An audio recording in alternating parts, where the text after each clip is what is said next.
mau nanya apa? Mas Alvin, ini kabar terbaru kan dari Bang Hotman nih katanya. Dia menuduh Mas Alvin ini udah kelewatan terkait menuduh Nopi. Bahkan soal menuduh yang menjual anak ODGJ menurut Hotman itu sudah kelewatan. Menurut Mas Alvin tangkapannya seperti apa? Ya saya lucu aja ya, berarti menunjukkan bahwa Hotman itu masih cetek. Ya sorry ya, saya bukan ngejek dia masih cetek gimana ya, tapi dia ini orang Indonesia, tapi ternyata nggak ngerti bahasa Indonesia gitu loh ya. Jadi jelas-jelas kalau diputar ulang video saya itu, pertama saya ada kata apakah di situ. Apakah itu berarti adalah pertanyaan. Kenapa saya menanya? Karena saya nggak kenal Nopi. Saya nggak kenal, nggak pernah ketemu. Wajar dong saya nanya. Daripada saya menuduh dia sesuatu yang buruk, mendingan saya nanya. Karena memang di dalam pikiran saya terlintas apakah uang itu dari hasil jalan pintas. Makanya saya nanya. Kalau memang bukan ya jawab aja bukan. Itu satu. Kedua, video saya itu sudah jelas dari awal berupa opini saya sebagai kuasa hukum, yang dimana saya mendapatkan surat kuasa resmi. Tentu yang namanya surat kuasa resmi, setiap perkataan saya di luar dan di dalam persidangan itu dalam penanganan kasus pembelaan. Jadi nggak bisa dibilang dari pribadi saya ingin menyerang pribadi Nopi. Tidak, ini purely profesional ya. Dan saya heran sama Hotman ya, karena Hotman selalu bilang kasus receh, tapi kok kasus receh dia mau jadi kuasa hukumnya Nopi katanya ya. Dan juga kasus receh, setiap kali ada perkembangan selalu ngoceh dia di situ ya kan. Jadi yang mau pansos ini saya atau dia? Kalau saya jelas loh Mas, karena kenapa? Saya punya surat kuasa ya. Yang namanya saya punya surat kuasa, saya ngoceh itu bukan pansos, tapi saya melakukan perbuatan yang namanya beracara. Ya balik lagi sama Hotman itu bukan pengacara. Gimana bisa memenuhi unsur? Sebuah pertanyaan itu, pertanyaan dan pernyataan itu beda. Ya kalau pernyataan misalnya saya bilang Jokowi misalnya koruptor, itu adalah sebuah pernyataan, berarti saya menuduh dia koruptor. Tapi kalau saya bertanya, apakah Jokowi seorang koruptor? Berarti saya tahu nggak Jokowi koruptor atau nggak? Saya nggak tahu, karena saya bertanya, apakah? Kalau saya nggak tahu, saya bertanya, itu nggak bisa dibilang menuduh. Ya, itu nggak bisa dibilang mencemarkan. Orang nanya kok mencemarkan? Justru orang nanya itu karena orang itu nggak tahu. Ya, jadi beda antara orang nggak tahu sama orang yang tahu, berasa tahu, dan dia ngomong sembarangan gitu loh. Ya, kalau saya bilang, oh saya tahu nih Jokowi adalah seorang koruptor misalnya, nah berarti saya mencemarkan dia. Saya harus membuktikan dulu bener nggak Jokowi koruptor. Kalau ini kan saya nggak bisa buktiin karena memang dari pertama saya bertanya di situ ya. Jadi kalau saya bilang di sini Pak, makanya saya bilang jangankan cuma satu Hotman, 1000 Hotman pun dia turunin nggak bakal menang. Kenapa? Hotman tuh nggak ngerti hukum pidana Mas. Dia tuh tiap kali ngurusinnya kepailitan, nggak ngerti hukum pidana. Ya makanya penjahat kayak Budi Said dibilang korban. Ya, penjahat dibilang korban dibilang penjahat di situ. Orang nanya dibilang mencemarkan, ya. Nanti orang mencemarkan, ya dibilang sama dia menanya di situ. Jadi nggak heran lah ya. Kalau cuma satu Hotman aja, saya tiup juga terbang itu. Ya, jadi Hotman udahlah, nggak usah sok-sokan sok jago kamu ya. Kamu balik lagi aja jadi pengacara PKPU. Lu ngertinya kepailitan, nggak usah ikut-ikutan pidana. Malu lu nanti diketawain lu. Ya saya rasa anak STIH juga, anak baru lulus SH juga bakal ketawa. Anak saya aja tahu kok yang belum kuliah hukum bahwa pertanyaan saya merupakan sebuah pertanyaan, perkataan saya merupakan pertanyaan di situ. Dia aja tahu, dia belajar bahasa Indonesia. Nah, Hotman ini belajar bahasa Indonesia atau belajar bahasa apa nih? Jangan-jangan yang dia belajar ya belajar bahasa pansos. Jadi apa juga selalu dia yang bener lah. Nah ini soal tuduhan dari Bang Hotman, Abang ada kasus di Mabes, gimana Bang tanggapannya? Mas, kasus itu sudah lama ya, dan kasus itu sudah di P19 ya. Sudah jelas kasusnya itu adalah ada seorang jaksa berinisial S ngelaporin saya, katanya saya menuduh dia menerima suap ya. Ini yang harus dibedakan untuk masyarakat bisa menjadi smart ya. Anda tahu kasus Ratna Sarumpayat dia ngomong ke Fadlizon bahwa mukanya dipukulin ya. Jadi dia bikin hoax, yang ngomong ini adalah Ratna. Ratna cerita ke Fadli cerita ke media sosial di situ ya. Yang masuk penjara, yang dihukum itu Fadlizon atau Ratna Sarumpait? Ratnanya.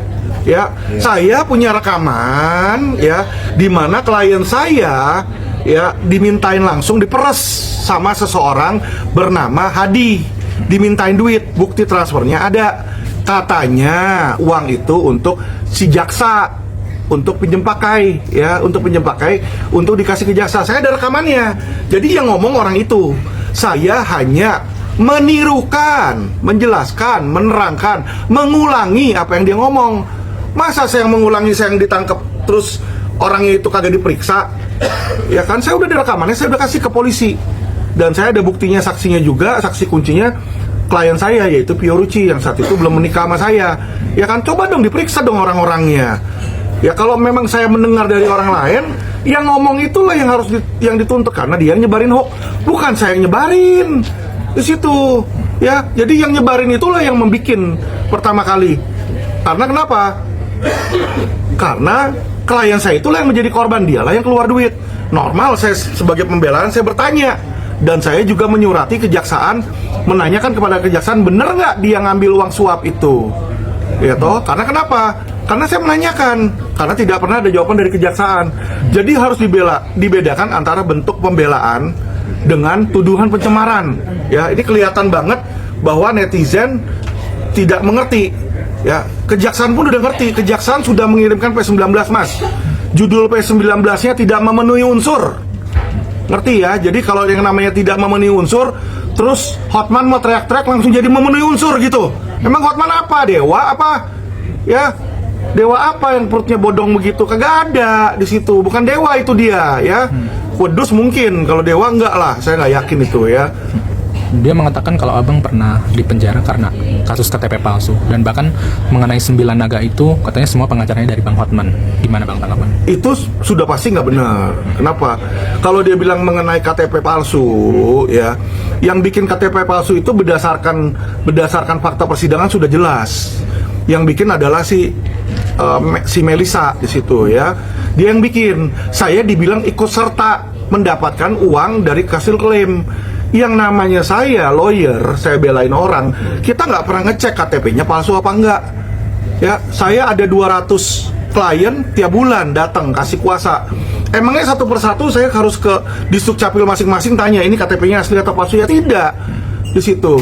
Ya, terus kalau saya mendapatkan uang dari hasil klaim, dari hasil kinerja saya mensomasi perusahaan asuransi di situ, ya kan? Ya itu memang berdasarkan undang-undang diperbolehkan. Jadi ini Hotman orang yang nggak ngerti hukum, ya. Dia ini tergerak oleh, ya, dugaan saya adalah tergerak oleh keirian, kedengkian dia kepada kesuksesan. Bagaimana junior dia dalam 4 tahun ya bisa melewati dia dalam hal kepawaian, dalam hal ketenaran saya. Orang-orang lebih kenal Alvin Lim dibanding Hotman sekarang.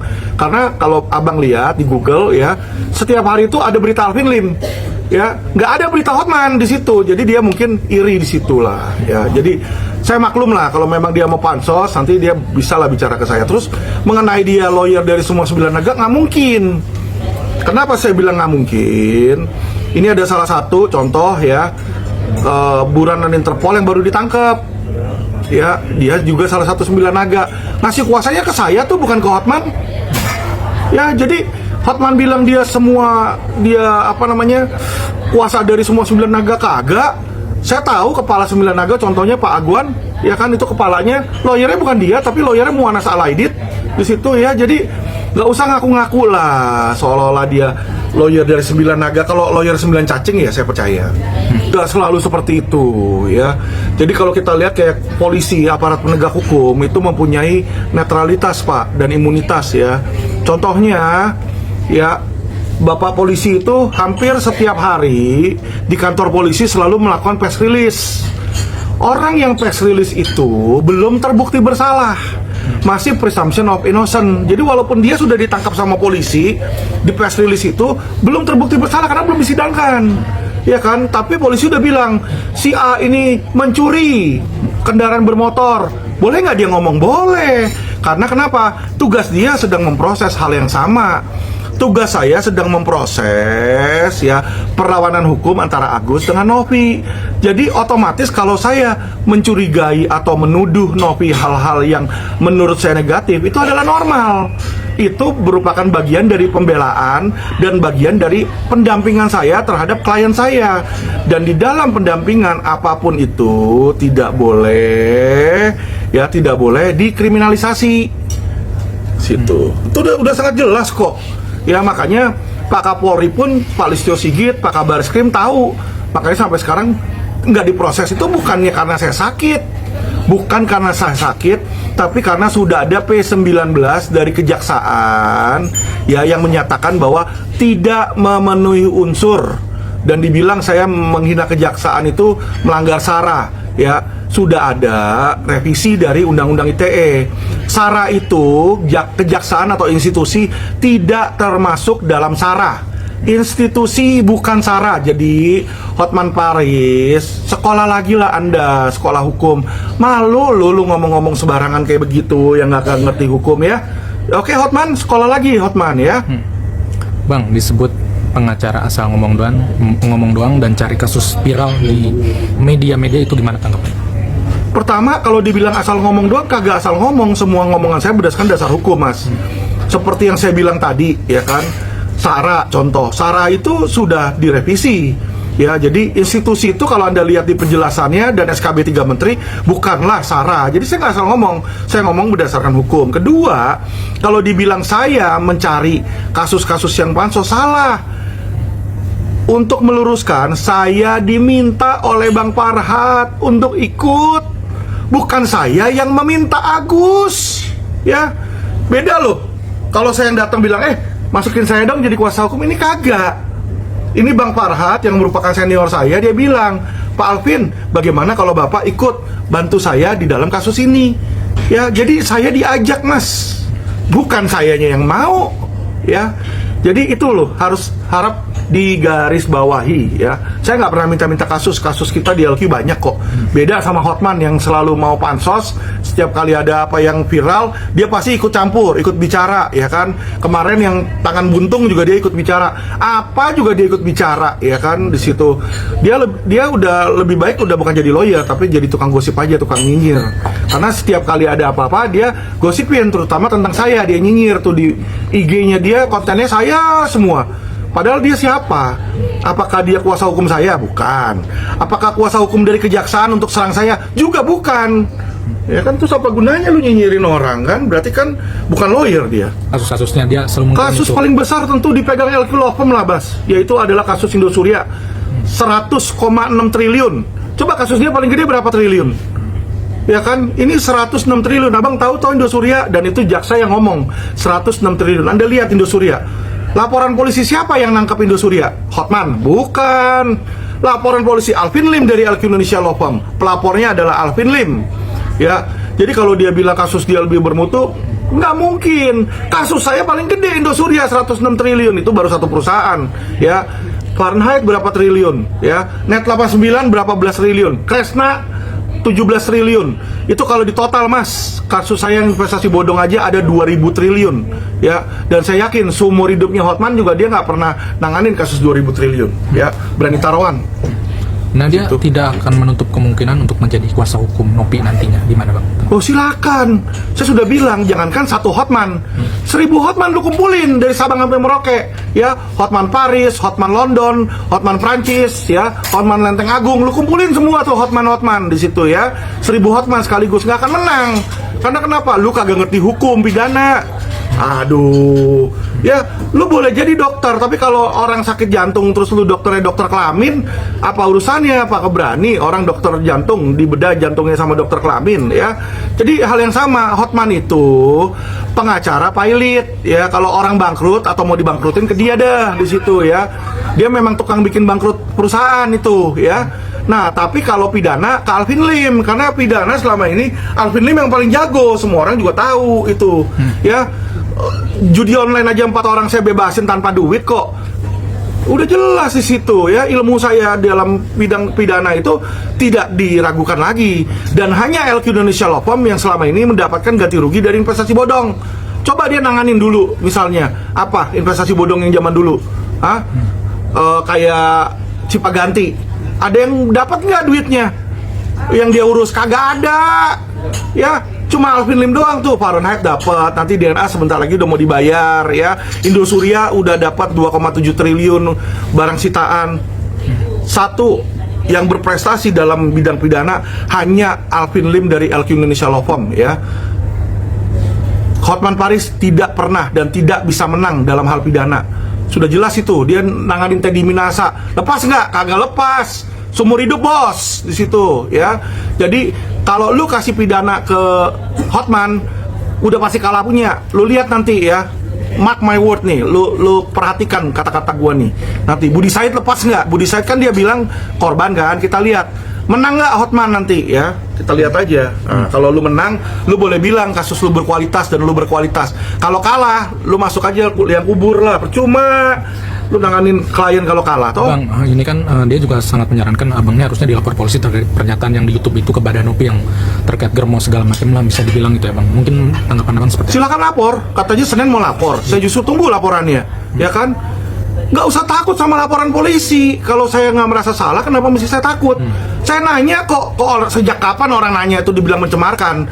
Kalau orang nanya dibilang mencemarkan, itu semua rakyat Indonesia lu masukin penjara. Karena ketika lu orang pada di sekolah, lu pasti pernah nanya sama guru lu kan, nanya sesuatu kan, guru kenapa ini begini, kenapa ini begini, lu penjarain aja itu semua pencemaran nama baik. Hanya orang tolol yang berpikiran seperti itu gitu loh. Nggak apa-apa, laporkan, nanti gue dipanggil klarifikasi, gue jelasin juga udah nggak akan jalan itu. Yang laporin gue ITE itu udah 250 laporan polisi ya, 250 laporan polisi, tambah satu nggak apa-apa. Gue masal justru encourage supaya kalau bisa seluruh masyarakat Indonesia lapor. Kalau kemarin seluruh kejaksaan lapor, seluruh masyarakat Indonesia lapor 200 juta orang ya, supaya gue bisa masuk Guinness Book of Record sebagai yang dilaporin paling banyak di Indonesia terhadap pencemaran nama baik. Oke? Jadi dia bilang saya sombong, dia bilang dia lebih kaya dari saya, ya kan? Dia kan membandingkan cincin saya bandingkan sama rumah. Cincin lu ada nggak 30 miliar? Pertanyaan saya kan di situ, satu rumah saya jadi 30 M. Satu rumah saya punya puluhan loh, saya bilang. Terus dia bilang temennya dia punya uang 20 triliun kekayaannya. Lah, sekarang lu bandingin, lu sok mau kaya sama gua, tapi yang lu bandingin sekarang orang lain, temen lu. Kalau lu ngomong temen lu bandingin aja sama om gua tuh. Om gua yang namanya Jan Darmadi ya, uangnya ribuan triliun. Itu yang punya Setiabudi Residen. Gedean Jan Darmadi atau temen lu di situ yang punya 20 triliun ya. Terus juga kalau bandingin itu Apple sama Apple, dia membandingkan karir dia yang sudah 40 tahun. Saya ini baru 4 tahun ya. Kalau saya dalam 4 tahun udah nanganin kasus 100 triliun di situ, dia yang 40 tahun aja nggak bisa nanganin kasus ratusan triliun, jagoan mana? Jadi simpelnya di situ aja. Jangan kita samakan, saya nih orang usia 40 tahun nih gue bisa lari, terus disamain sama balita. Tuh balita bisa lari nggak? Ya kan orang goblok di situ. Sama ini harus apa? Ya yang selevel. Kalau Alvin Lim atau LQ sudah 40 tahun, saya yakin kok siapa Hotman nggak bakal ada apa-apanya. Karena saat ini kantor Hotman tuh cuma berapa hitungan jari, paling 1-2 biji di Jakarta doang. Nanti setahun ke depan ini LQ sudah punya 17 cabang di seluruh Indonesia. Ya, jadi dia tuh bukan tandingan LQ. Hotman Paris Law Firm itu bukan tandingan LQ. Bang, dia bilang hartanya cuma secuil. Nggak apa-apa. Nggak apa-apa. Ya, kita justru nggak mau terlalu sombong. Saya hanya menunjukkan sebagian yang saya punya. Ya, kayak contoh jam, saya pakai jam ini. Ini jam paling murah yang saya punya. Saya punya jam lain yang lebih mahal, tapi apa harus saya tunjukkan ke dia? Nggak perlu, karena dia bukan orang penting bagi saya, gitu loh, ya. Jadi tentu aset saya itu lebih banyak, jauh lebih banyak, ya. Tapi kalau saya tunjukin, baru saya tunjukin satu rumah aja, dia udah sirik. Gimana saya tunjukin semua, Mas? Ini kan kalau misalkan pengacara melawan dia, nasibnya bakal sama seperti Rasman yang sudah terdakwa sekarang, katanya bang. Gimana tanggapannya bang? Ya nggak bisa begitu dong. Masa semua disamakan? Semua itu kan beda, Mas, ya. Setiap orang beda, kasusnya bisa beda, kekuatannya bisa beda, backingannya juga bisa beda, ya. Jadi nggak bisa dia bilang sama, buktinya juga beda. Ya kalau Rasman ini kan sama dia ini dijebak, ya masalah iklim makin. Kalau saya kan nggak mau pusing dia ngomong apa, mau jebak saya cuekin. Dia ngomongin tuh di IG dia tentang saya punya kasus, katanya kan saya cuekin di situ. Bodoh amat lu mau ngomong apa kan?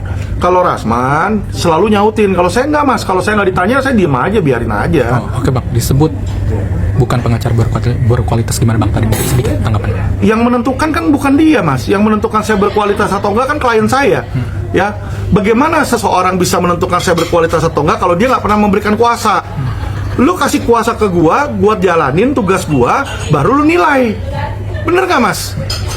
Jadi Mas dibilang Mas adalah siswa yang buruk, tapi Mas nggak pernah diuji, nggak pernah dikasih ujian. Lah terus gimana bisa dibilang buruk? Kan begitu, hal yang sama, Mas. Yang saya tahu selama ini kasus-kasus yang saya tanganin bagus, dan klien-klien yang saya tanganin itu selalu puas. Bisa dibuktikan tidak ada satupun klien selama hidup saya yang menggugat saya, Mas. Ya dong, kalau ada yang nggak puas, mohon maaf nih, dia gugat atau komplain ya. Tetapi berbeda dengan si Hotman Paris. Si Hotman Paris waktu itu pernah kasus melawan yang pemilik hotel di Surabaya ya, yang dimana bininya digebukin. Bininya ngomong di podcast saya bahwa dia datang ke Hotman tidak diurusin. Ya, dia nggak puas dengan Hotman. Diperas, diminta duit di situ. Ini bukan kata saya ya, kata dia ya. Jadi sudah ada yang komplain tentang Hotman di situ. Nah, kalau saya nggak ada yang komplain tentang saya. Berarti kalau dibilang berkualitas, yang menentukan kualitas kan klien, Mas, di situ ya. Saya nggak bilang Hotman berkualitas atau enggak loh. Yang bilang dia nggak berkualitas itu adalah mantan orang yang mau minta tolong sama dia di situ. Bang, pesannya buat Nopi apa nih? Abang kan mau dilaporkan rencananya hari Senin. Laporin aja banyakan, laporin aja banyakan, nggak apa-apa gitu loh. Lu mau lapor lebih dulu juga nggak apa-apa, karena nanti dalam sisi hukum bukan yang dilaporkan lebih dulu yang pengaruh ya, tapi siapa yang punya bukti kuat, itu satu ya. Terus kedua, ada juga harus cek itu pasalnya ya toh. Lu cek aja pasalnya, gue laporin lu pasal 28. Jadi otomatis dengan pasal 28 Anda nanti bisa dipenjara lebih lama di situ ya. Nanti bisa dibilang Abang gak gentar dan gak takut sama sekali walaupun dilaporkan nanti hari Senin. Waduh, kenapa mesti takut ya? Kenapa mesti takut? Nopi itu siapa? Emangnya dia setan saya mesti takut? Ya Gundurwo kan bukan ya. Makan juga sama-sama makan nasi di situ. Digampar juga sama, pasti sakit dia. Kan masih manusia. Jadi nggak usah lah kita takut kayak begitu. Terserah Nopi mau gimana. Ya kan selama ini kan dia selalu mainnya di belakang layar. Pakai dia punya cyber, orang-orang pada bantuin dia ya. Pakai medsos untuk mencari dan mendapat giringan opini ya. Tapi lawan LQ dia nanti pasti akan pusing. Kita lihat aja. Ya, saya nggak mau banyak bicara. Awal saya bicara adalah memberikan somasi. Setelah laporan polisi jalan, saya biarkan laporan polisi jalan. Saya sudah tutup mulut, biar polisi yang berjalan, kan gitu, Mas. Sebelum kita lapor polisi, kita bacot dulu. Suruh dia minta maaf, suruh dia mengakui. Kalau dia nggak mau akui, sudah masuk ke dalam kantor polisi, ya biarkan hukum yang berjalan dan bergerak. Pesannya buat Bang Hotman. Pesan buat Bang Hotman, satu aja Bang Hotman, kuliah hukum lagi lu, aduh, ya jangan kehebatan ilmu serangan fajar, ya sehingga menang karena serangan fajar. Jangan, ilmu tuh harus pakai otak, ya. Anda harus ngerti hukum dikit-dikit, jadi kalau ngomong nggak diketawain, ya. Oke, Bang Hotman, belajar lagi lah Bang Hotman. Gue sayang sama lu Hotman ya. Oke, terima kasih Hotman. Terakhir buat Agus apa nih Bang pesannya? Buat Agus, saya rasa ya harusnya kan kalau Bang Farhad udah cabut LP, uang itu dikembalikan ya. Tapi sih saya ragu ya itikat baik si Nopi untuk mengembalikan uang itu. Kita lihat aja ya kan, akan dipersulit atau enggak nih Agus sama si Novi ya kan. Kalau dipersulit ya biarlah masyarakat melihat bagaimana orang buta duitnya aja dipersulit. Gus, apapun itu Gus, semangat ya, saya akan tetap bela Anda.